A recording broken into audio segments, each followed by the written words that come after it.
This is Python's Paradise. This is your host, Greg Gilbert, aka the Python Hyena, straight out of Fredericton, New Brunswick, Canada, but sporting a beautiful Toronto background behind me because I consider Toronto my true home. And of course, ties into this interview very, very well. But folks, here we are today on August the 12th, 2024. And I have an interesting guest today. Uh, I was so honored. Podcaster Tommy Kovac of Splat from the Past connected me with this woman, and he asked me if I had anybody from the movie Effects on. And I'm like, yeah, I have, and I would love to have more.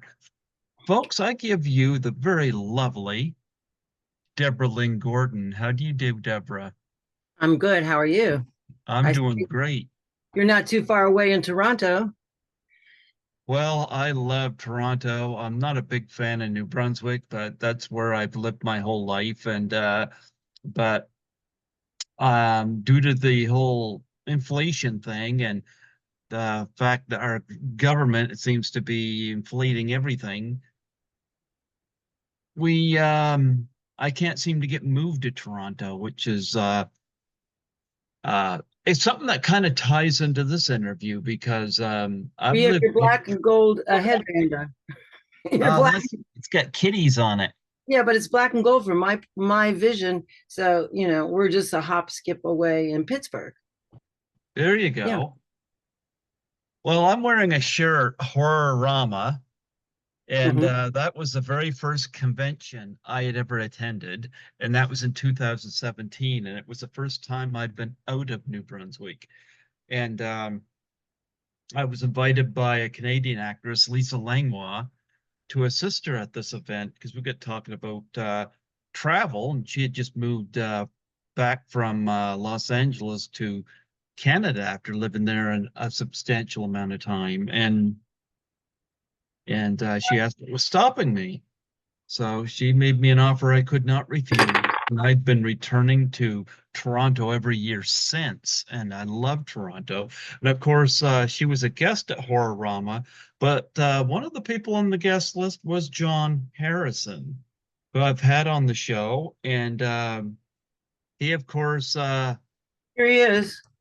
yeah, and I've got the Blu-ray, which I got off of his table, Uh-huh. and it's autographed by him. Well, next time you see me, I'll autograph yours. I've Yeah. got the same, and I've got one from before that, which has the special features that were taped in, I don't know what year, what it was, 2004 or something like that. So that's before the Blu-ray, which is, yeah. Yeah. And then I also have an older one that's like a CD. But Well, and it's funny because I'd never heard of this movie, never heard of it until I attended this event.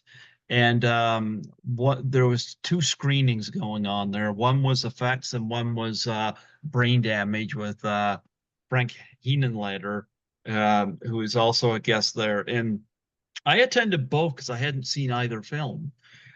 And I attended effects and I enjoyed it. And when I met him, I had said to him I'd never seen the film, never even heard of the film.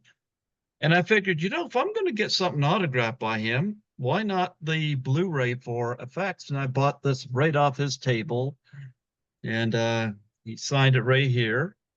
okay. Yeah. George Romero is a widow. Suzanne was there as well. So, and Well, John Russo as well. So, I met John Harrison before this movie, um, and I was in Pittsburgh, and I was a drama teacher at Fox Chapel High School, which is a suburban school that's kind of popular in the area. And I just started teaching. As a matter of fact, I'm invited to their 50th high school reunion as a teacher because I did the first three shows. Well, I was teaching public speaking, and several acting classes. And my friend was a friend of John Harrison's roommate. His name was, he recently passed away, called Jay Rich. And they were college buddies. I think they went to the American University, but he was a drummer. He was with Roy Buchanan in Okay. in the early days. He was a musician with Roy Buchanan, and Jay Rich was a promoter, and they came to Pittsburgh. John was from Pittsburgh, Forest Hills area. His father lived in this area. I think he worked for Westinghouse. Anyway, so in those days, like they looked like hippies. You know, they had like the suede vest with fringe. And I met them, and I was teaching at the time. And I said, "Oh, could you come to my classes? My students would, this is in the 70s, would love to hear about the music business, the rock and roll business." And he came to the school in his suede skins with fringe and their boots, and they look like hippies. And of course, it's pretty straight, you know, Republican type Fox Chapel, you know. So they came in, everybody's looking at me like, who's she bringing into our school? And they gave a about a half a 45-minute and everyone in the halls were coming in to see him talk about the music business and Roy Buchanan. Well, I didn't know he was in the film business then. A couple of years later, I was doing quite a bit of acting with City Theater and all different theater companies at the University of Pittsburgh. And he asked me to come and audition for this movie that they were going to do. And you know, his only other claim to fame, I think he had been working with George Romero on some, you know, technical film production stuff. So they were, you know, entrenched in that kind of film industry at the time in Pittsburgh in the 70s. So I auditioned and I got cast. And I think that was like the first film that I was in. I got cast in the role of Mona. It was a dual role. Rita and Mona was the same character. Mona was the actress, and Rita was the wife in real life of her and her husband were in this movie, and they were making this slasher film. And in real life, Rita gets killed while she's portraying Mona in a scene from a slasher film. But she doesn't know she's going to be killed. She just thinks she's acting, you know. So that's the dual character, the actress wife, Mhm. and then the character within the movie. And that's why it's a slasher film, because you get killed in the movie. And so the slasher part means you really do get killed. So, and then there was at the time, I guess, those slasher ideas that people would buy these movies and see people die in Yeah, real they were called snuff films. snuff And film. yeah, the Nicolas Cage movie, 8 mm, dives into that a little bit because Nicolas Cage plays a cop that is brought in to investigate this elderly woman whose husband had passed away, but she finds this disturbing video footage in his vault or something like that, and she wanted to know whether the girl was okay because she was so disturbed by it. And of course, Nicolas Cage goes on an investigation. He thinks it's just some sick film made, only he gets into the underground of the snuff film community, and it gets pretty dark. And what it really grabbed me about 8 mm was that the person behind the black leather mask, when that mask is removed, we're expecting one thing. What we get is like, oh my goodness, this could be anybody, you know? And Well, it's a scary concept. it I is. didn't really understand what I was signing up for. I guess I read the script superficially, which is my part. How many lines do you have? That kind of thing, you know. Okay, it's a snuff film. I don't know what that means. Mhm. Um, but they housed us in a mountain playhouse, had a community of homes that their actors lived in the summer, and there was a White House that they must have rented in Jennerstown, Pennsylvania. It's about an hour from here. It's very beautiful. And I stayed at that house, and I drove up, and most of the cast wasn't there yet. I got a nice room. I went to bed. I wanted to get to bed early so I would look good the next day. I think I just met Tom Savini. I hadn't really spent much time with him at all. I didn't really know too much about him. But in the middle of the night, I heard all this commotion and screaming. And I'm like, oh my God. And it was pretty scary to be there all by yourself in this farmhouse, not a lot of electricity. I didn't know where the hell I was. You're making a movie. And I had to go to the bathroom. So I got scared. So I went out and went to the bathroom and I hear more screaming. And I see, open the door, and there's this woman that's tied up, getting, bloodied all over, cut with the neck. And they were filming the film part of the snuff movie within the movie. Yeah. And I think her name was Jackie or something. And so they were butchering her. And, while I was sleeping at 2 o'clock in the morning, I was pretty scared. I didn't know about any of this. I do remember the woman Jackie, because then I met her the next day and she was pretty normal. She was a costumer at Carnegie Mellon. Nothing at all like this character. I don't even think I don't know if she's credited. She didn't want anyone to know that she did it. But that's the most frightening part of the movie, because it's very real.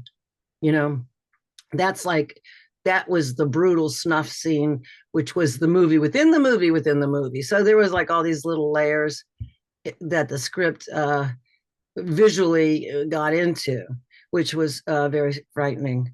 So it was interesting, because I had two different hairdos. When I was Joan, I had one hairdo, like more like a conservative like type person. Oh, well, no, the conservative person was the character within the movie, because they were just supposed to be this normal, in love couple, and then out in real life in the movie, they were bickering all the time. There was like little shades of not everything was perfect in heaven. So, and I was trying to remember what year it was, because I know the movie came out in 1980. It won all kinds of awards, like in film festivals, but it was actually shot in 1978, in the fall of 1978. Like I said, I was teaching at Fox Chapel High School, but I took a leave of absence for a year, and I made this movie, and then I got my MFA, worked towards that at the University of Pittsburgh, and that's when I did all these roles to finish my master's degree. And then I went back to Fox Chapel to teach, but I was never very happy after that. I should have kept that job. I'd be retired with a lot of money now. They never rehired my position, and I never had a job as good as that in terms of being, the head of a big drama department at a high school. They don't do that anymore, But they hired me to direct the first musicals, Bye Bye Birdie and Guys and Dolls. I never had a musical before, so I was learning also at the time how to be a producer director. But in terms of my film career, really started with effects. And so I was happy that John Harrison gave me the opportunity to be in this movie, and it was quite exciting. And Dusty Nelson was a wonderful director. He and his wife Tony was the cinematographer, and we had a booba. We had we had I'm trying to remember. You got to remember, it was a long time ago. I have it written down. I was 8 years old in 1980, so Oh, it was Pasquale Booba. So there was Tony Booba and there was Pat Booba, and his wife Zilla. So they were these people that worked for many years with George Romero also. So it was a lot of like very talented production people. And John Harrison was in it, in addition to wrote it and directed it, So how interesting is it that all these people that had worked with George Romero, because George Romero wasn't part of this film, no, but it's like all these, he had such a nice commodity of actors that just kind of, even on the side, got along well, that they were able to get together and make this movie, and well, he created the film community in the 70s in the Pittsburgh. And like in those days, like nowadays, if you wanted to have a part in a movie, I'll tell young actors and students, it's very difficult to even get an audition. Like you have to go through like casting directors and agents and and then you do the best you can and then they hire someone they know. So or from LA. But in those days, you didn't have to jump through all those hoops. I guess I was fortunate because I like I said, I met John Harrison, and then he and then I met George Romero, and that's how I got into Day of the Dead. And Christine, I met them in New York, and they said, "Oh, you remember John used her in a?" Oh, yeah, that's a wonderful movie. And so, and then things snowball, and that's what happens. So you have to just keep trying. Nowadays, I tell people that if you have a small part offered to you, just take that, because you just never know what will happen. If Yep. you just go up. Like after this, I did Flashdance, and of course, I'd already done 5 films, but still nobody knew me. And I had to go through casting directors, like, it was Donna Belichick at the time. And they weren't real anxious to have me, audition for speaking roles. So I said, well, okay, I'll take whatever. Just, I'll be an extra, whatever. She goes, I said, what about a ballet teacher? And she said, well, we're sending the ballet teachers from the Pittsburgh Ballet Company. I said, well, I studied ballet for 10 years. I choreographed shows and musicals. I'm an actress and a teacher. So I think I would be perfect. She said, well, okay, you can go as an extra, but we already have the ballet teachers. But because I'm an actress, I dressed up in my normal Kamali sweats with a headband, and I showed up, and then they kept looking at me because they liked the way I dressed.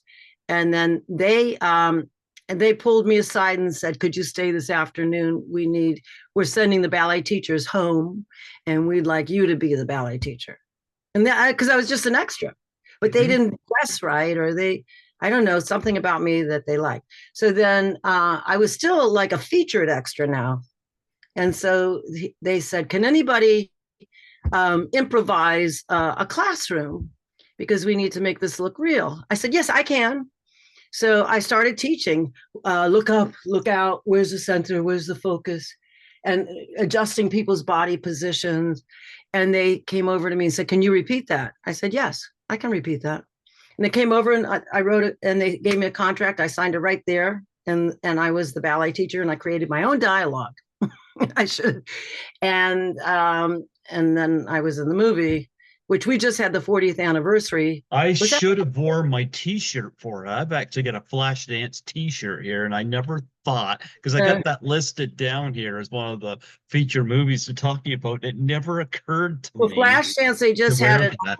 on the television. I was invited to come to KDK, and the morning show. They had a talk show about Flashdance, and I was on with Donna Belichick, and they showed my scene. I mean, I have pictures from that. It's it was quite a beautiful shoot, because the cinematography was gorgeous in the Carnegie Museum, where we were shooting the dance studio, and they had smoke special effects when she came, and you hear my voice as she's walking through the corridor, which is the museum, but it looks like it's the classrooms, and I'm adjusting but the body positions, and I'm talking and teaching a class, and you see her face, then it pulls back, and then you see me. And then after she goes to register, she's embarrassed and she's ashamed, and she runs back out, and then you see me finishing up the class and looking up at her. So but Adrian Lynn had such atmospheric cinematography in there, and of course created that whole dance genre that is now in the Olympics. you know he started that, and with the sweatshirts and the roll-up sleeves, and that's how I dressed when I came, not knowing that I was going to be a trendsetter.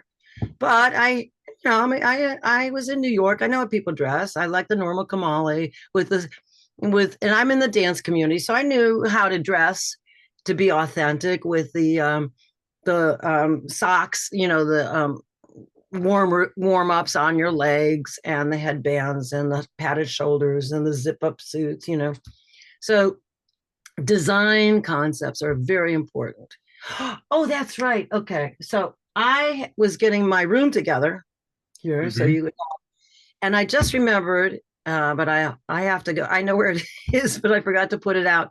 The nightgown that I wore in the slasher film where I get killed. And it's in the movie, and that's when Tom Savini.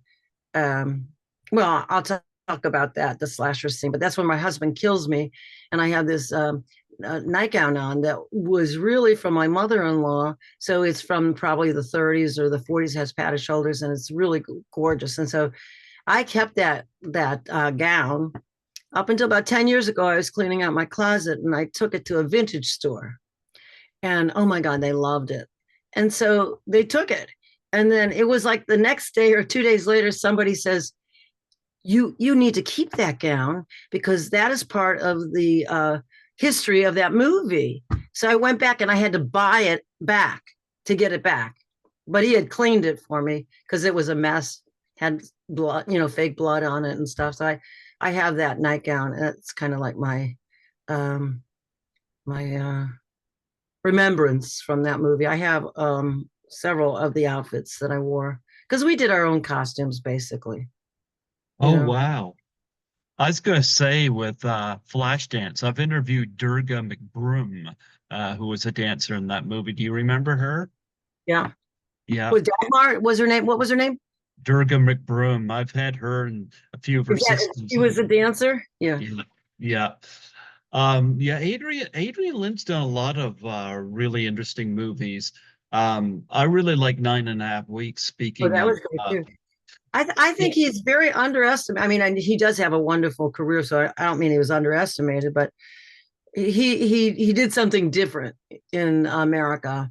He had been doing, I guess, like more commercials in Great Britain, but he created that Marauder, is that his name? The music, the pulsating disco music, and with the costumes and the um, all that whole I don't know what you call that generation, but he was like ahead of his time. And well, okay, so MTV, I mean, he was before MTV. He started that whole his movie was like watching MTV. It yeah. was like music video. Oh Yeah. yeah. But one of the things I noticed about 9.5 Weeks is the soundtrack album. Most of the artists featured were Canadian, Okay. which I don't know if anybody picked up on that, but I Well, really maybe enjoyed. was I thought he was from Great Britain, but maybe he was from Oh Canada. no, no, no! I'd say a lot of the artists on the soundtrack album, Marauder, that was his name. like Uh, Corey Hart and Luba and so many others had songs on the soundtrack album. and the singer, what was her name? You have to refresh my memory, but we're not. I didn't prep for that one movie today. She recently died, and she had credits for creating some of the music in there. And Mhm. they were suing her back. I can't remember. What a feeling, Oh, Irene Cara. Irene Cara. Yes. Oh my. I reached out to try to get her on here, but I never heard back. I love Fame. I love Fame. I had Antonia Franceschi on here from Fame. And a couple of times I had her on here. But Irene Cara, I remember Fame. I remember Flashdance, What a Feeling. You want to talk about nostalgic songs I grew up with, you know? Well, John Harrison was a musician. I told you his Yeah. background was Roy Buchanan, who unfortunately, I don't remember the details, but I think he killed himself. Or, Oh, but that's unfortunate. yeah, he was a jazz musician, bass player, but he did the screenplay for effects, Hmm. and it was mostly instrumental, but it was pulsating, and that created the tension in the movie. Here's my. I'm probably the only one that has. I hope this other stuff doesn't fall. Everything's on my on a sheet, but this was a poster that most people don't have, and it has um, Pascal Buba, John Harrison, written and directed by Dusty Nelson, uh, based on the novel Snuff by William Mooney. I didn't know that. No, I didn't either, but it has it here. But this was John Harrison did the soundtrack, and I'll tell you, it put him on the map for that, because it was so pulsating, and that was before Flashdance. Actually, this was shot in 1978 in the fall of 6 weeks in the fall, but and then it did have some openings like the one that I just showed you with, I don't know where things are. Down here, we had the King's Court. That's in Pittsburgh. We had a viewing, and then it kind of took some time for it to get put into these film festivals. I'm sure John, if you spoke to him, would tell you. I mean, it's all like it won.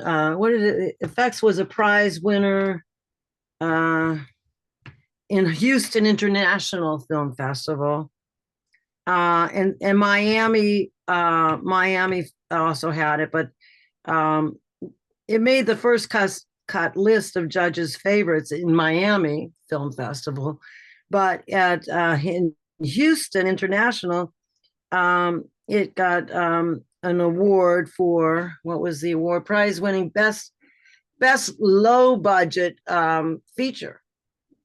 So that was quite a nice thing.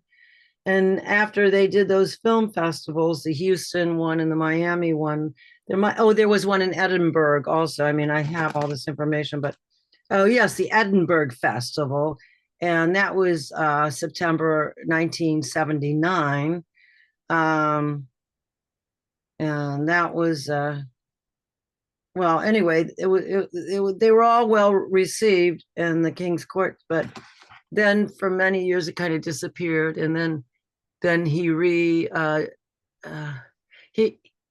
refreshed it, redid some of it, and we had a reopening in Pittsburgh at where was that? Downtown at the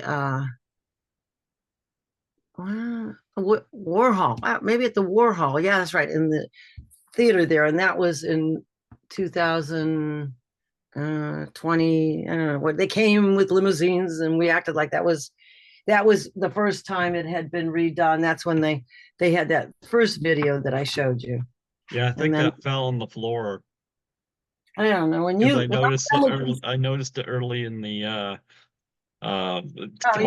behind you. There it is. There you go. Yeah. Welcome to my little corner of the world here. Yeah, I have Edinburgh's International Film Festival, blah, blah, blah. Here I am disappearing to get my big book of pictures. And nice. I mean, I have all this stuff. This is one of my costumes. That was my fur coat that I had in the basement from my mother-in-law. I still have that.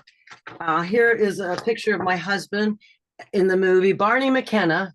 This is him, like, I think we're rehearsing killing me, but this is before I get killed. So this is a rehearsal. That's right. We have a rehearsal for the killing scene. Then in the killing scene, I actually wear that negligee that's in another, I don't know if you're interested in this, but I think it's no, keep going. Yeah. I mean, in my little closet alcove here, it's not a closet, but I do voiceover work in here also. So, okay, so here, this is it. Okay, this is better. So that's like a promo shot of us rehearsing the scene where Barney McKenna was an actor that I had acted with in the past. He was very good, and he played my husband. Oh, here is on the movie shoot. This is the nightgown I'm talking about, and this is actually the moment after I get killed in the movie within the movie, and you can see that I have blood on, right? So they just shot that after I was killed, and I was like looking at them like, you see how wild I look? Well, I can tell you I was really scared. There's another rehearsal scene. I was really scared, and how here's another shot, okay, of the movie. This is the rehearsal. It's in the movie, but it's a rehearsal of the scene. And Yeah, I that know. Yep. and there's Joe Pilato, and Hmm. he plays a special effects guy, the cameraman, and he's actually making a bladder of my leg for this scene, this infamous murder scene, where blood comes out and everything. So he, he's a good friend of mine. Well, he passed away also, but obviously. So I was in a couple of things with him. So what I would like to tell you is that there was a scene that I remember that was my death scene. Okay, it's Hmm. I call it that slasher scene that you just saw the picture where it looked like. Yeah. Okay, so it was so realistic. Uh, I don't know. I kind of like freaked out. I didn't freak out like I went somewhere else. I've never did a movie where I got killed. But because they had that bladder rigged up with the blood, so I'm getting sliced and I'm looking down and I'm bleeding, and I'm screaming and they're killing me. And I'm saying, Barney, don't, or whatever his name was, stop, stop, you're killing me. And then Dusty shouted, cut. Okay. And everybody stopped. And I'm like, and then most of them left, and I'm still lying on the floor dead. And Tom, Savini being the prankster that he is and has always been, at least with me, and he he kept squirting blood at me, like from that bladder, that he has the blood bladder. He kept squirting blood in my face and on my that's why I said the gown was all messed up. But I was so freaked out. I kept saying, stop, stop, stop, stop. And he wouldn't stop. And I had this, like, I guess it was a fake gun, but it was still kind of heavy. I had a prop gun or it was on the floor or something. I had a prop gun in my hand and I threw it at his head and I hit him. I mean, enough for him to stop. What the hell are you doing? And I was so disoriented and into that scene that I call that my slasher film. If I ever want to know what it's like to be murdered, if I have nightmares, that's that scene, because to me it was so realistic. And if you watch the movie, you know, and there's a scene that I am in that is a slasher rehearsal for the movie where I'm in Hmm. the shower. That scene probably, it's not a difficult scene. It was a beautiful scene, but it may have been the hardest scene for me to do. I was a pretty young girl and I looked good, so I didn't feel embarrassed about it. Everybody was very respectful. I was in the shower. It was kind of like Psycho, where they have an arm and a leg, and you see soap going down someone's back, and then all of a sudden you see this hand reach in and start slashing. Yeah. Well, that was the rehearsal, so everything, and then I get out, and then my husband, Barney, I guess his name was Barney because that was his real name, and that was the character, comes over and gives me a joint, and I started smoking it, and he also was a prankster, and it was real pot. So I'm taking a deep breath in, and I realized, oh, it was heavy duty shit. And there's all this smoke in the mirror, and my eyes are wild again. And he says something like, "That's good shit, huh?" I go, "Yeah." But in that scene where I'm rehearsing in the psycho scene in the shower, that goes back and forth between being real and not being real. But I don't get murdered in that one. I'm just an actress, but that's playing, doing that I scene. And had Janet Leigh's double, yeah. uh, Marley Renfro Peterson on here from Psycho. Oh, she had a double. Well, I didn't. Next time I do one of those, I'll have to definitely have a double because nobody wants an old lady in the shower, right? But I didn't know she had a body double for Yeah, that. yep, she did, and she came on here and talked about that and sent me a bunch of material from it in the mail, and it was quite interesting. So Well, yeah. if anybody wants to watch this movie again, I mean, I think that scene is very pretty and artistically it's reminiscent of the Hitchcock Psycho scene. Hmm. And I don't know if people realized that at the time, but they were good filmmakers, and everybody borrows upon everyone, and it was kind of like, definitely a suggestion or to a psycho and a reference of that. But I think all the twists and turns are interesting, and I think that's what made it like so popular. Hmm. It did get pretty good reviews, so I don't know production wise if it's like the best thing, but everybody, participated in there, did everything, and I Well, remembered even John Harris's wife. She, made lunches and dinners for us. I'm trying to, but what was her name? She's so great. Those and John, they're great people. She should be given credit for everything that she's done too. Um, so 1978. So it will be almost 50 years and it's only 45 years then, right? mhm. 78. Yep. But after that, I did several films.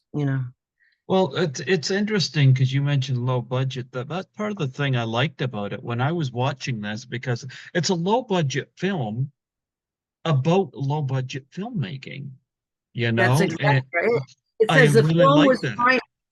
the film was financed entirely from private sources in Western Pennsylvania and produced over a period of 6 weeks in the fall of 78. Um, okay. And that you're right. It was financed locally. And guess what? My husband, unbeknownst to me, I was married at the time. He almost left after he saw the uncut version of the shower scene because I forgot to tell him about that. And but Oh, he gee, he she'll be got over happy. it. He got over it. We've been married 50 years, so I think he got over it. And I remember him saying, "Oh, your kids are going to be so embarrassed." I go, "No, they're not. They're going to think, wow, mom was really hot." And I'm going to be excited because I'll never look that good again. I'll say, "Oh my God." And so it was beautiful. But the point is, my husband was so supportive that he didn't donate. He invested money that we didn't really have at the time. I couldn't believe it when he told me $3,000, which was huge for us. He invested it. We never got our money back, but I mean, because actors usually don't invest in the movies, right? You don't invest in your poor actor. So I guess we had a tax deduction for many, many years. I wonder if we still do. No, not anymore. But for many years, they'd send us the forms and that would be like a tax deduction. So I guess. But Well, even the places that we were staying and everything was donated. Hmm. well, it's interesting because Tom Savini, this was early in his career, and I know he'd been at Vietnam and he was taking photos there, and I don't know if he likes to talk about that, but I'm going to say one thing. I'm wondering how well that experience lended into his makeup effects looking as great as they do, because Savini does some terrific work. And of course, Effects was released right around the time where Dawn of the Dead, Friday the 13th, Maniac, and films like that, which he was part of. What I really loved here, you mentioned the scene where they were they had the fake leg, and they were, Okay, the fake leg, that was my leg. yep, It's the and they first time were, I met Tom Savini. I had to go to Bloomfield down the basement and lie on a table in this dark mhm. little room, and he did my leg, and I'm like lying there for a long time and like kind of creepy. And I'm like, Tom, why do I have to do this? What is it? He says, well, yeah, if this is a dummy leg, why do I have to do? Why did you just get a dummy leg? And he says, well, that wouldn't be authentic. I don't want to do a dummy leg. I want your leg. You're the one that gets murdered. So that's the leg. It has to be your leg. So I had to sit there all afternoon. I thought he was, like trying to hit on me or something. But I had to lie there and have him do my leg. And I kept saying, I don't see why I have to do this leg. But he was so authentic. It had to be the real person's leg. It couldn't be just a dummy leg. And Well, you there don't was really there. see the leg very much, except Yeah. in this picture. You see the dummy leg right here, and then the star, the Susan Chapek, who played the other part, she has a scene where she takes that leg and she chops it up too, because there's more than one. There's a couple scenes That's with. one of the things I liked about it because Savini being an effects guy, he's like really showing his work here because of course uh Joe Piato's character is an effects guy, and when he rubs when they're doing that test on the leg and they're rubbing the switchblade across it in the blood, it's really showing you a lot about how this stuff is done and pumping the blood and stuff. I found that scene fascinating. Well, Savini was very authentic. I was going to say I have another scene, but I can't find it in here. A movie called Picking Up the Pieces that was made Mhm. in Pittsburgh. Again, I have to go to his studio. I got cast as Mavis, the wet hooker. Okay. And I get killed in a slasher way in the car with one of those saws. What do you call it? Saw. Oh, Anyway, drills. no, a handsaw, like one of the um anyway, so I had to get another body cast done. And then I'm in the morgue, and they find a note inside my torso. So it has to be my Mhm. whole body. So I had to have a whole torso made of my whole body. Again, I had to sit there for hours and hours and hours. And this time it burned the shit out of me. I thought I was gonna die. I was it starts to get warm. He says, "Don't move. Don't move." I go, "But it's warm, Tom." I'm like uncomfortable. "It's okay. Don't be so wimpy. It's no big deal. Just relax." And it started getting warmer and warmer. And you think you're in good hands, so they're not going to kill you, right? You're not going to Mhm. die. You're not going to burn. But I was getting burned. And I finally just started screaming, "Get me out of here. Don't move. Get me out of here." And sure enough, I was burned. Okay. And you're not supposed to do that to a person unless they have plastic and oils on you. And I had nothing. Oh my God. But that was my body, and that they have in the morgue that they chop up to find notes inside. So I do. And then we had that scene with the gun. So I do go pretty far back with Tom. But he is very authentic, and he was, you know, this was starting out his career, and he really went as an actor way beyond, what people imagine, because Tom had a big film career in addition to influencing people, and he runs a school here Mhm. in Pennsylvania that's famous. So he is quite an impressive person. You're right, and everything has to be authentic. And he invented things that nobody ever had thought about doing. And then Greg Nicotero was one of his students, and I met Greg. He was my intern in Day of the Dead, and so he Greg Nicotero assisted Tom in doing my makeup for Day of the Dead. Here's my teeth. I just found these when I was looking through.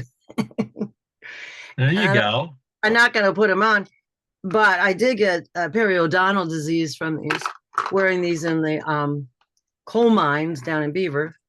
But so that's how everybody was connected through the George Romero films. Okay. And Greg Nicotero, of course, Walking Dead, he's fabulous. It's And interesting you bring him up because I'm doing Frightmare in the Falls for the fourth time. Niagara Falls this fall, and Tom Savini and Greg Nicotero are two of the guests. well, you should have me come too. I would love it if you were My able to. boys. Oh, by the Yeah, way, here's my Flashdance scene at the Carnegie. This is me right here, this pretty skinny woman that's a ballerina. there you go. And here's like the scene of her coming to that's my scene. I'm the one that's bent over behind her.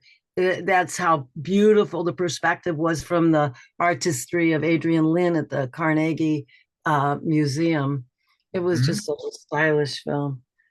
There are more things from Flashdance, but we're not talking about that movie. But I'm just saying Oh, we're talking about all your these movies. were basically Picking Up the Pieces was a pretty big movie too at the time. I Some can't people find were, that on here oh, you mean like on in, IMDb. I can't find that on or you here. can't find that. I have I have two. I have a VCR. I have a cassette and a. I mean, there's the Well, I Escapist. used to go to the shows and I bought it, whatever I could find online. I bought like, 10 years ago. So I have a couple that are, what do we call, uh, there's DVDs, but they were made in England. And so they don't work on most people's old machines. But yeah, I have that was Dean the I did find that script. I do have that script, Picking Up the Pieces. That was made in Pittsburgh with a lot of the same people also. Like I said, Tom Savini did my body cast in that. And people know me because that character was so dynamic, and it was called Mavis the Wet Hooker. So that kind of followed me around. As a matter of fact, my son went to Carnegie. This is a funny story. I don't know. My son went to Carnegie Mellon, not in theater, but he just went there. And he was in a fraternity called the Beta House. And they would have like this pledge thing where they would make the pledge people answer all these questions and do like a treasure hunt type thing.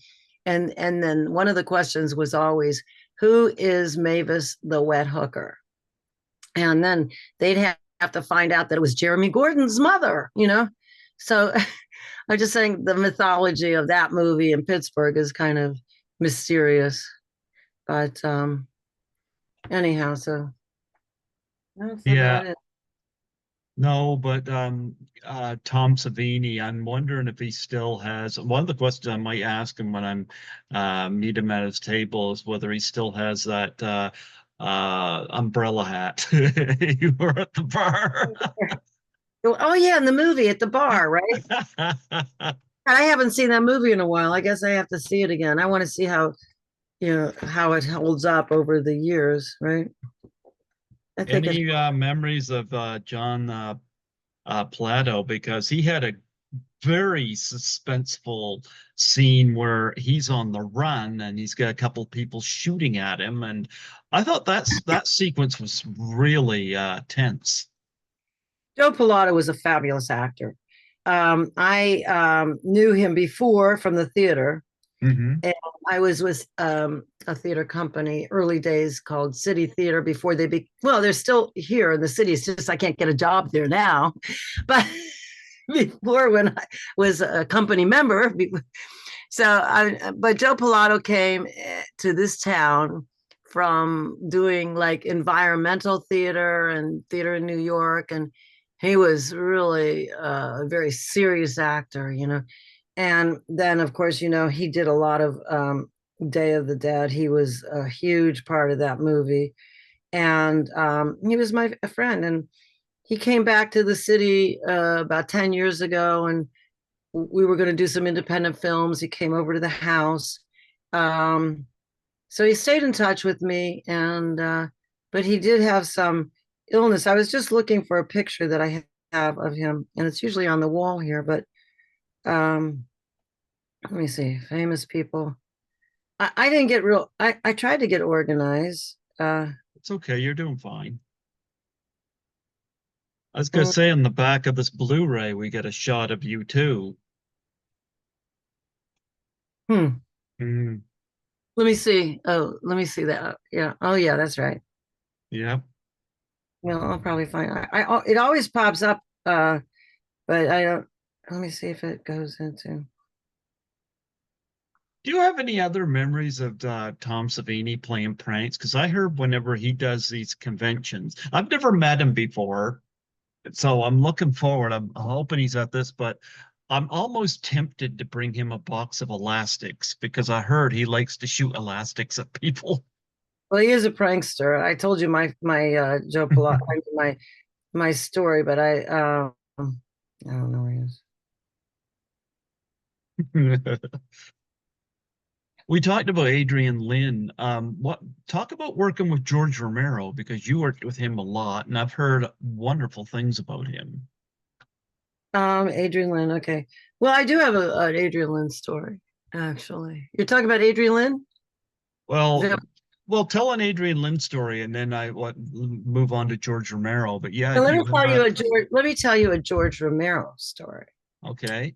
George Romero story. So he asked me, when I got cast in Day of the Dead, well, how that happened is I was in New York City and they said there was a movie being made and I went to the audition, but there was no role for me. And that was the movie before with Adrienne Barbeau, Creep Show or something. Creep And show. yeah, and they said they wanted me to be her stand-in, except when I got there, I was 5'6" and Adrienne's like 5'1", and they said, we can't use you. I said, that's okay. She said, I'll remember you. We'll use you for something else. And then the Day of the Dead happened. And she said, I don't have any speaking roles for you, but I have a gig as a lead female zombie. And it would be, at least 2 weeks of union work. I said, yeah, I'll do that. So I was in graduate school at the time, and I didn't think much about it. I knew I didn't want anyone to really know about it. But so I showed up on the set, and they put the makeup on me. Like I said, I told you I met all the people, Tom Savini, and everybody from before. So I'm all dressed up as a zombie, and he says to me, "So Deborah, tell me how are you going to move? What are you going to do?" I said, "Oh, you want me to show you?" And I said, "Yeah." So I had just taken an acting class from this graduate teacher at the University of Pittsburgh that studied Grotowski, who was a German. Grotowski was a playwright and a writer and actually a political person in, was it Poland or Yugoslavia at the time? And he had come up with this acting style called the Grotowski method, which is basically that animal instincts, you have to find in the core who you are, and the series of exercises where you start deep inside and then you let the movement carry you into your shoulders and then into your arms and then in your head, and you're basically like based on the tiger, and then you add sound and you make the sound come so that was a warm-up. They were all, that was called the tiger. And so I did that because I had just taken a class in that. And then he loved it. He said, could you do that again? I go, yeah, because that's true. Let me see how you would move. He goes, I love it, and how do you make sounds? And I did that. And he goes, I love it. He says, can you do that? And I said, yes. And that was it. I was the prototype zombie for that movie in terms of the way zombies move and how they make sounds and the hunger of the tiger is the animal. And so you're vicious because you look like you're about to attack the meat and the anger, the hunger from inside coming out. And that's what the zombies are. They have a hunger inside that starts deep inside and then it moves all through the body. And that's how the sound comes out. And that's my Grotowski technique of being the first female zombie that actually is a character, not just blank. And so then I get captured, and with my friend also is not Joe Pilato, Mark Tierno, and was also a friend of mine from University of Pittsburgh theater community. And so we kind of played around as zombies like that. And he and I get captured, and we're the first zombies that are captured. And they kind of put us against the wall, and we actually have more human expressions and eyes. We have real eyes. Zombies nowadays don't have eyes. They have like these little lenses in their eyes, which are like vampire eyes. That's not a zombie eye. Zombie eyes are not vampire eyes, but that's what young people think that they are, because that's what they dress up and put the lenses in their eyes. You don't have to do that. No, what was more interesting is to see the real eye that is the only part of you that's human. And that's what's frightening, because other than that, you've turned into a carnivore. You're hungry. Basically, zombies are hungry. Mm-hmm. So that's what you have to play. That's where everything comes from, the gut. So George had asked me, how do zombies move? And to tell you the truth, I'm kind of a spontaneous person. I might have thought about it. I didn't think I hadn't thought about it that much, but then when he asked me, then I articulated it, and I was happy that I had something to present, you know.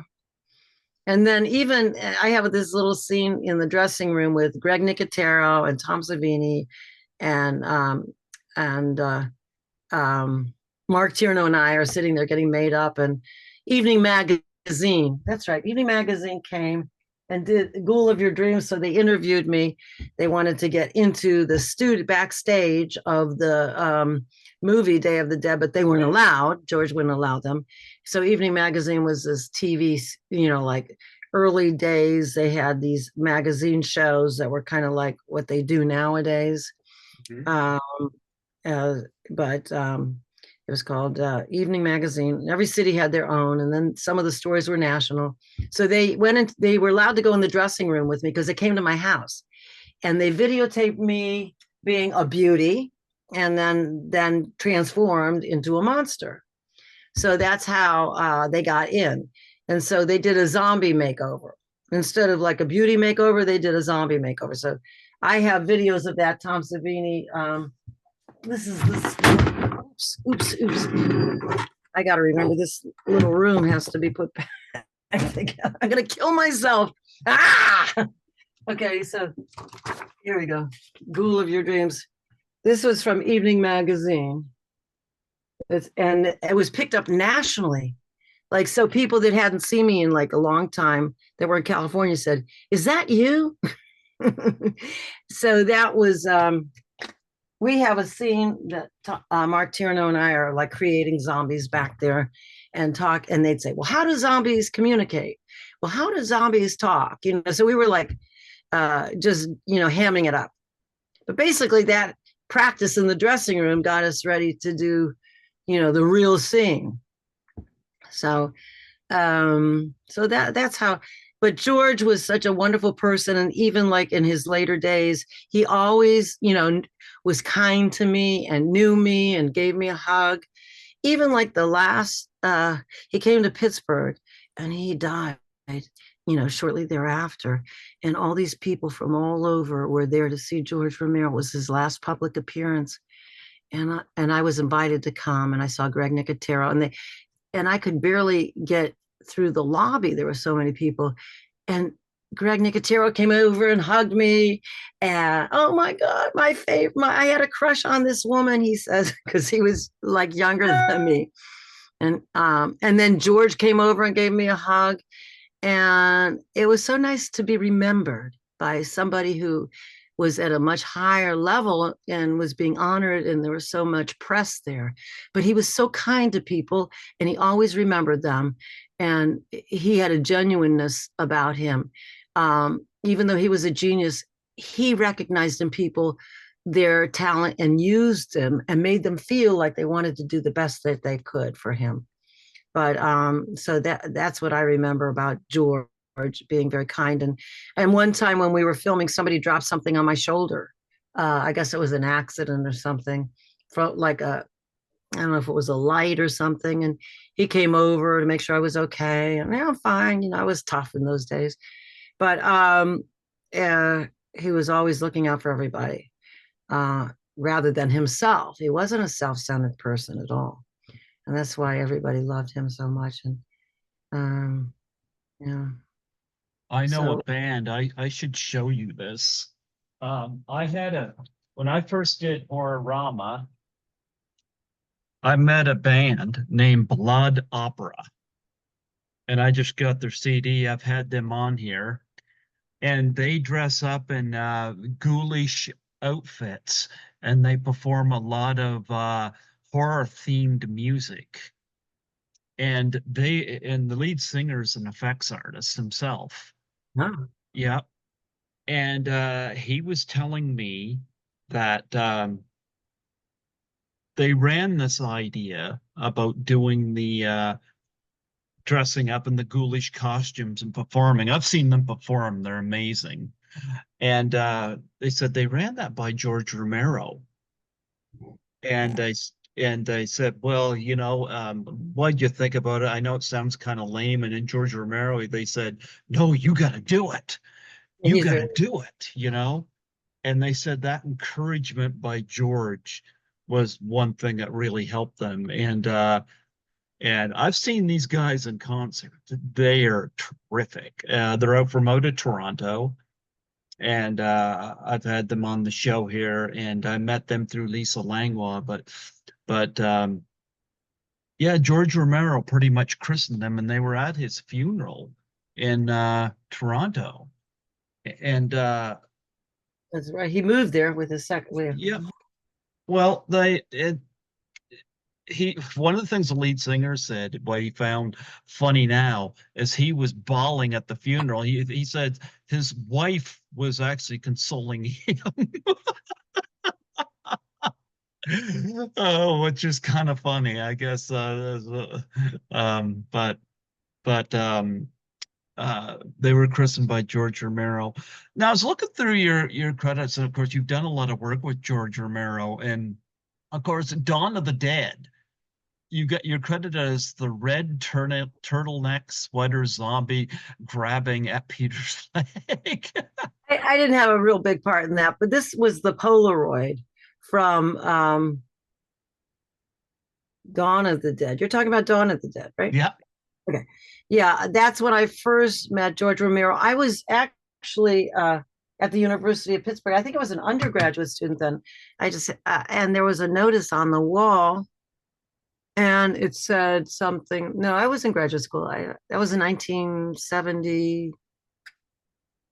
I don't know, 5, 6, 8, and they had a night shoot, and so I went, and then they said, can you come back the next day? And I came back the next day with my husband, my new husband, Chuck Gordon. So we were, and then they had us come a couple more times, so we're like the oldest living married couples from Dawn of the Dead.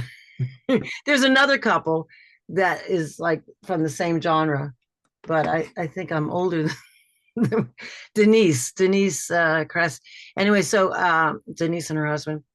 So that was from that. And I see that he has a flannel shirt on, and I had a red turtleneck on. Mm-hmm. But I don't have that red turtleneck, but you see that flannel shirt? I think Yep. I think I have that one.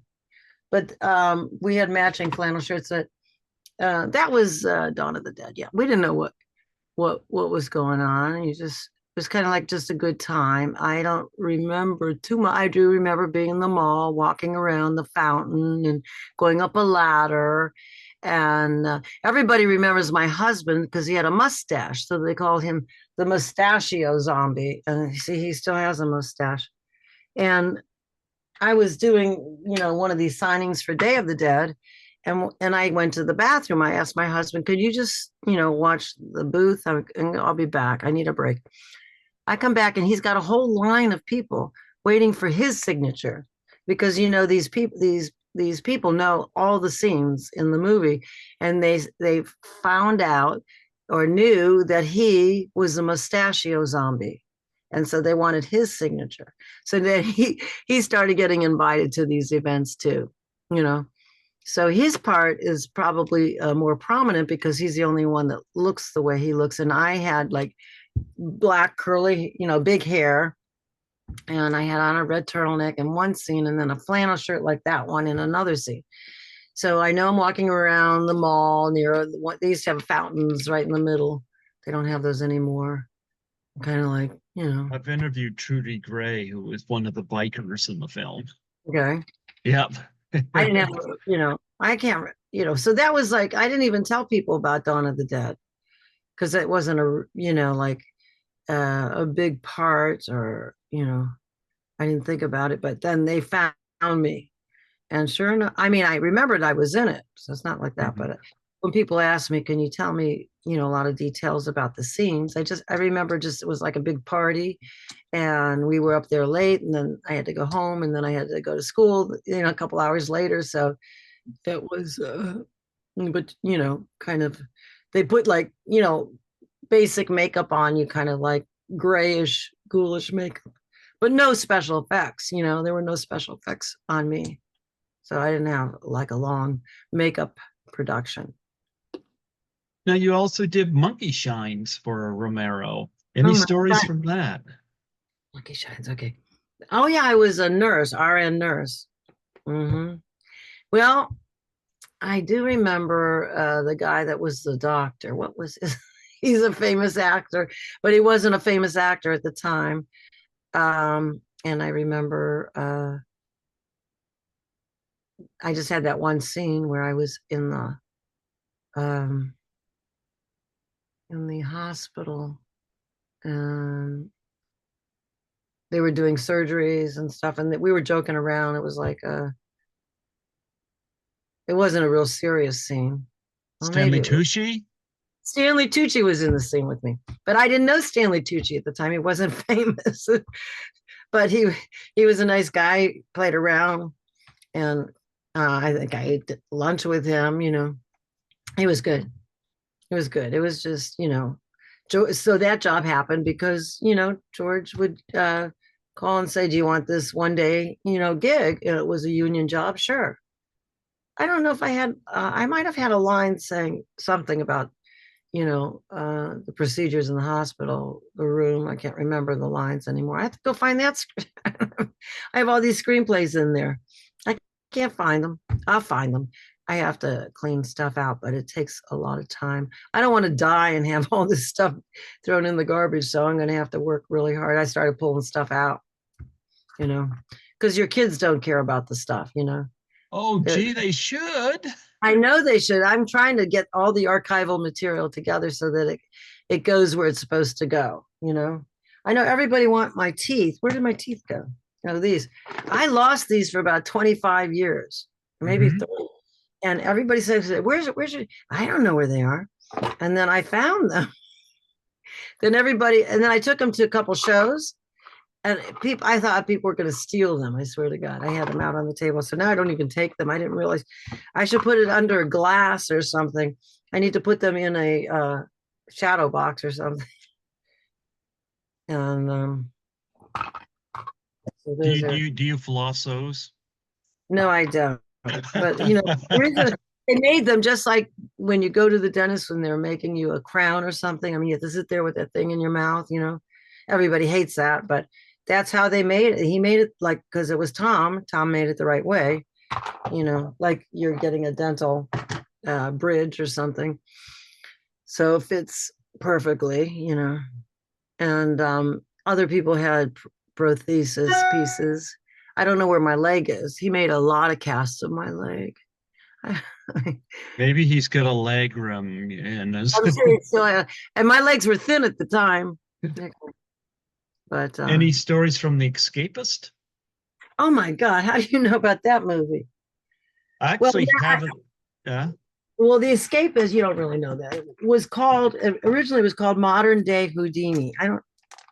I do have some pictures from where in here somewhere. Well, that was made in Indianapolis, Indiana, Hmm. and I had done that movie After Effects. I had a father named Sid Isaac that lived in Indianapolis, and I Hmm. went to visit him, and I had someone who was related to me called Jack Isaac, and he said, "There's a movie being made in Indianapolis, and I know you're an actress. Would you like to audition?" So I said, "Okay." So I actually had, in those days, you didn't have videos, demo reels of your movie, but somehow somebody had given me like this real thick, what do they call those from the past? V8, it's even before VHS, 3/4 inch. I think that's what it was. Sample of some of my film work from this movie Effects. And the director's name was Eddie Beverly, who made several movies since then. The guy who did Modern Day Houdini, The Escapist, was a real man who Bill Shirk, who had done all these little escape. He was an escape artist, and he loved Harry Houdini. So the movie was really about Harry, like this guy trying to be like a Harry Houdini and being buried with pythons and all kinds of stuff. And Hmm. then there were wrestlers in it, like professional wrestlers in Indianapolis. I forgot what someone, the Bruiser, what's his name? Someone, Dave the Bruiser. I have Dick it the somewhere. Bruiser? Dick the Bruiser was in it, and other like personalities like that, like real people. And I played a professional scheming photographer, and was taking pictures at uh, the wrestling shows, and somehow taking pictures professionally of him doing his acts and his bits, and somehow I get involved in the scheme. I don't remember what the scheme was about, but got involved with his girlfriend in the movie, ended up being his wife, and so we had a couple scenes together where I was shooting her and trying to get her to leave him and come to New York with me to be a model, something like that. But he was doing these escape things upside down with serpents and buried underground with and then he had with a lockbox, and he had to get out of the lockbox. So that's what that movie was called, The Escapist. Now, Bill Shirk had radio stations in Indianapolis, and that's how he made his fortune. So he wasn't really like, I don't think he pursued the acting bit too much. Most of his future endeavors were about him writing books about his escapes, and he's a personality in the Hoosier State. It was the first movie that was ever made in Indiana. So it was the first Hoosier movie that was made by Hoosiers. And I'm a Hoosier. Did you know I was born in Indianapolis, and then I grew up in Gary, Indiana, and then I went to the University of Wisconsin in Madison, and I met my husband, and he brought me to Pittsburgh. So I went from one town to the next. And I'm available as an actress if anybody's interested. If you're looking for an elder actor. I found Mavis the Wet Hooker on here. The movie on IMDb, they call it Blood-Sucking Pharaohs in Pittsburgh. In Pittsburgh, yeah. I'm famous for being Mavis. I mean, I have this scene with a chainsaw. That's it. Mm-hmm. And I have some great lines. One of the lines is the guy who's the murderer, who we don't know who it is at the time, and pulls into this slimy neighborhood where it's like raining, and I'm walking at the end of the day, of being a prostitute, and she rolls down the window and flashes some money, and I say, it's quitting time, honey, and then more money comes out, and I go, that's a lot of hot cereal, and I grab the money and I get in the car, okay, and then I end up getting killed in that movie. It takes me to a remote place, and putting on my lipstick, and then all of a sudden I hear like a chainsaw go like this. I go, oh, I'm just getting like a splash of color. I just love a splash of color, don't you? Mm-hmm. And then she pulls the chainsaw out, and I go, well, I like kinky too. And then the chainsaw goes, and the blood goes all over the place. So that's so that then later on, they try to find who's killing all these, prostitutes and people. And that's how my body gets in the morgue. And there's a note in all the dead people's, or in my body, that's a clue. So that's why they had to do a body cast, so that they could have my real body. But then when they shot the scene in the morgue, there's a little hole that I popped up. So it's my real head, and then the dummy body. So I had to sit on a table with my head back like that with my body. And then they had the body double. So it looked real, because that was Tom. It had to be real. And it was. So that was a very stylish film and kind of funny. Like what we call black comedy, not meaning it's about black people. They use that term. I don't know if they even use that term anymore, because it became like kind of not appropriate. But they used to call comedies that are like kind of gory, but people are laughing. They used to call that a black comedy, meaning it's the sense of humor. People were it was sophisticated. How could I say that? It wasn't really a slasher film. It was like designed for people in the know to be laughing because it's so funny, even though it's a slasher film. Some slasher films are very serious, you know what I mean? Mm-hmm. But this one was not. And I think that was creative. Like they had a woman that had emphysema, that she was dying of emphysema, but she was hilarious because she was smoking, and people were laughing because her performance was over the top. That's what I'm Mhm. saying. The actors are kind of in the know. You know what I mean? It's like a little satirish, a little like Airplane. Those movies are Love satires. Airplane. Yep. Yeah. So it's from that genre where, Mel Brooks, that's the extreme definition of black comedy. But this was like a horror film black comedy, where the blood is really gory, it splatters everywhere.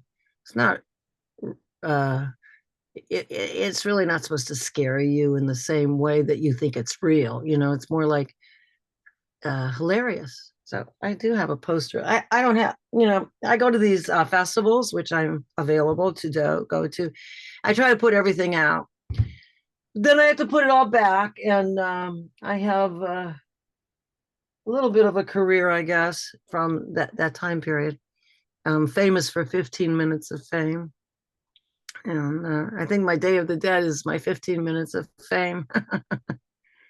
But I've had a lot of 15 minutes of fame. But People I remember also do you, so that's Shakespeare. I do Shakespeare, and I've done Volumnia and Coriolanus. I've done Shaw. But nobody remembers me for any of that stuff. the last film I want to ask you about, one I saw in the theater, Sorority Row. Oh yeah, Yeah. Brianna Evigan was in that. Briani Avignon. Is that who you're talking about? Oh, did I screw that name No, up? I don't know. I might be wrong. She played my I daughter. Do you know she was my daughter? But that was the role. That's when I got cast. It said Briani Avignon's mother. okay. I could be screwing that up. No, So Carrie. yeah, Well, I didn't know it either. Only because that was I didn't you're even know. probably right. You are She's a probably right dance. on She was both a of these. dancer. She was a Yeah, dancer. She did a couple of movies after that. Very lovely girl, and there Carrie Fisher was in it, and love Carrie I have Fisher. a Carrie Fisher story. Oh, please share. Yes. Well, my mother always says, "Don't if you don't have anything nice to say about someone, you shouldn't say it." Not that this isn't nice, but I was in the dress. Okay, so I was hired as a in a real role, so it was a union part. So they separate the actors, by extras, and if you have a real union part, and then if you're a star, So I'm no star. My lines, most of them I think all of them got cut except for a few, because I did have a scene that was cut.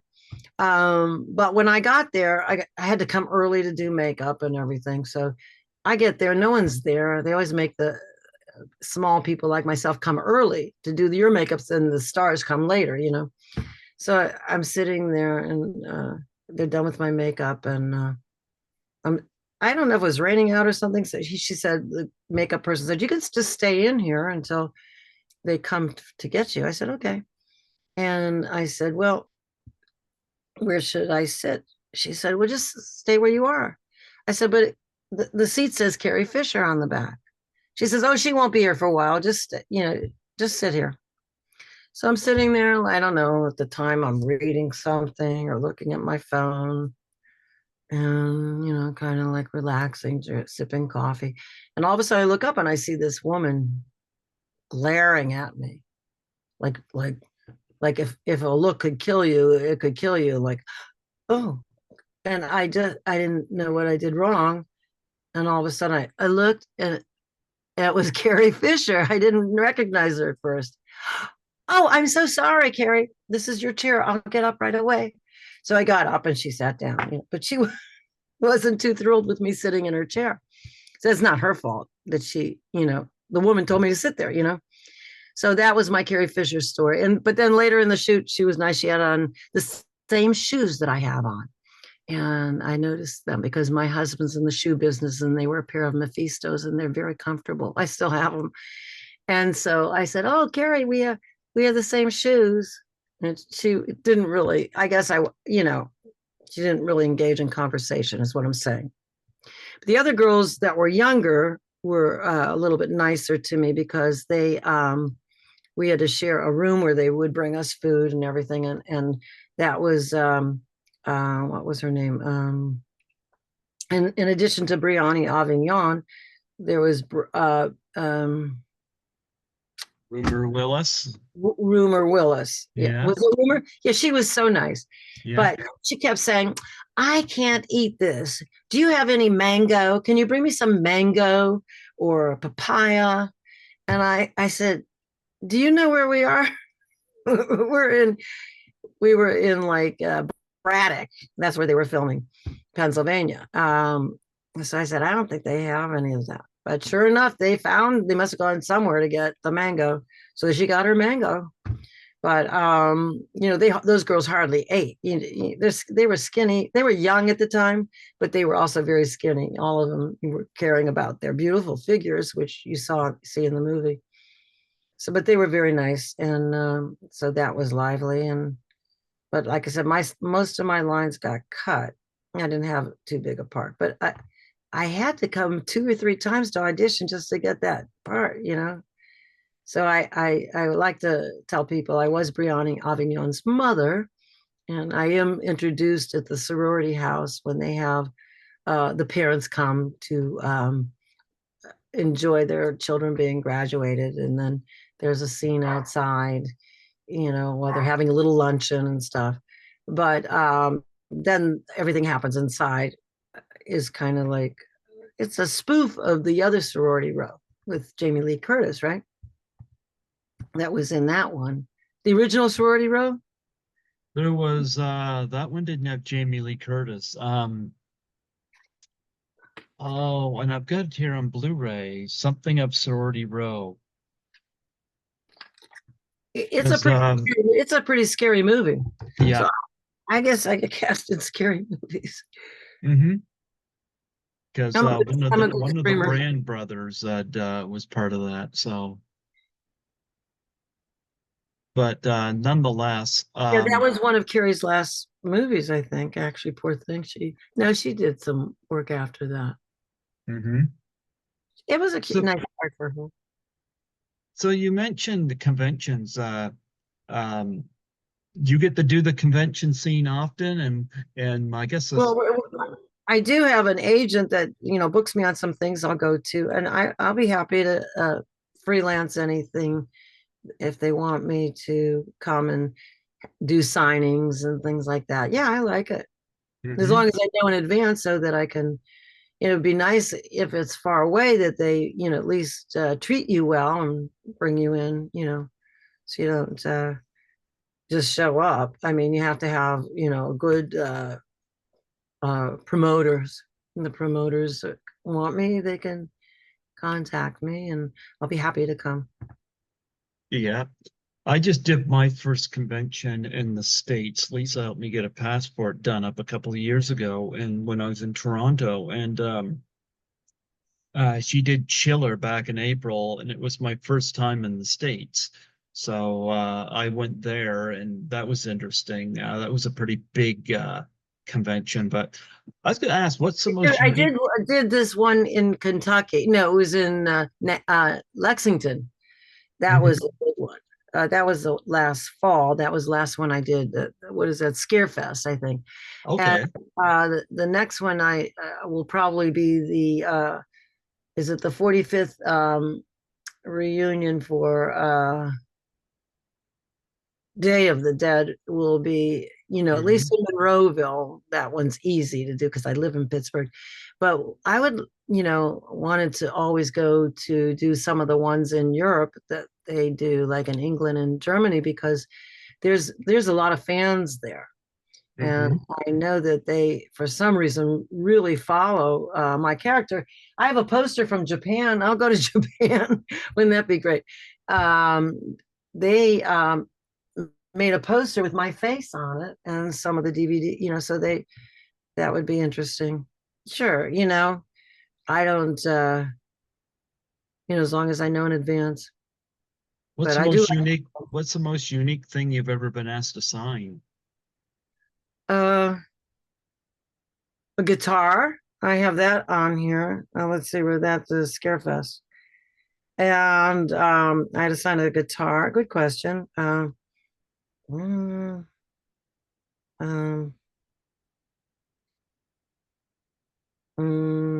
the guitar, and then of course I signed, posters and um, what else did they have me sign?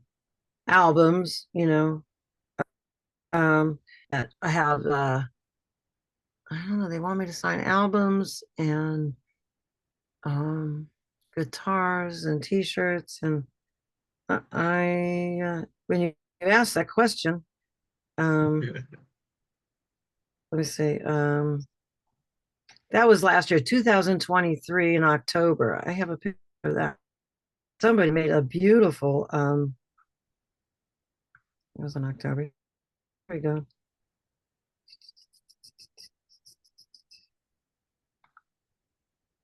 Well, I guess while you're Here, looking for the, here yeah, it is. I don't know if you can see yep. uh the guitar and Joe Oh, that's Bellato's in the great. guitar. You see the guitar with Joe Bellato? That is great. Um, Here's another picture of the guitar. And and this is the woman with her guitar. She wanted me to sign that. And here's another picture. It was a painting. That's me on the bottom with Mark Tierno and then Beef Treats on top. That's her artwork. And she had created that artwork. So she wanted it to be, people come up, and that's my banner in the background with some fans that I see over and over again. My banner is not with me right now. I have to get my agent took the banner. I gave it to him because I was traveling on an airplane and I didn't want it to get smushed, but I'll get it back. So this couple here, the father with the daughter, and they come to every show and they're always dressed in a different way. And so I see the same people over and over again, and they come with here's a scene from the shower scene of Effects. X, yeah. When there's my husband in the background, Barney, and he's looking in the mirror, and I get out of the shower, and he killed. And so one of my fans brought me that. Oh, here's a picture of blood sucking. Oh, this is Mavis the wet hooker, right before I get picked up. And that guy's plays the lead. He's a detective. He's the one that's my friend. He comes to look for me. But and then we have these symposiums. So I love them because we talk about old times, like I'm talking to you right now. But everybody from these Romero films are like family, and we like to talk. We like to share with our fans. For some reason, we've created a camaraderie, and we've created the the image and the idea of zombies, and uh, it's a phenomenon that we created because of our personalities and George's and sharing with our fans. I don't know how it happened, but it did happen. This is not an effect. This is Kitty. This is Skittles. Skittles Well, just came over here. Yes. well, He's my not Nelly, ready. my dog is waiting for me. Actually, I Is didn't know. he? Yeah, how long? Skittles says he hears the word dog and he's like, oh my Well, if goodness. I tell Nellie there's a cat down here, she'll come down. She'll come down right away. Okay, here's another. Oh, Kitty, look at that.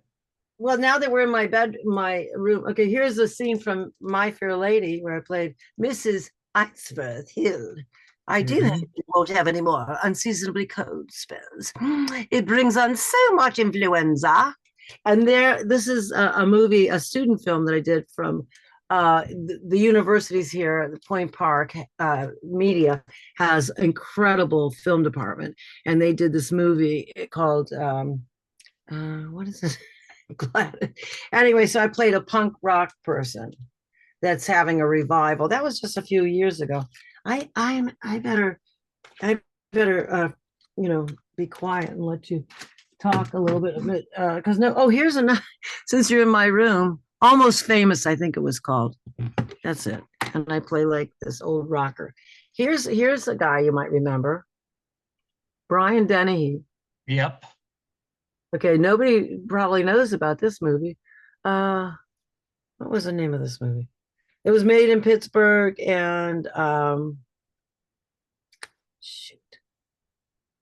I have to look at my resume. Can you believe it? Um, what was the movie with Brian Dennehy? And it was called I played an FBI agent. So that was my more normal part. I like that normal part. That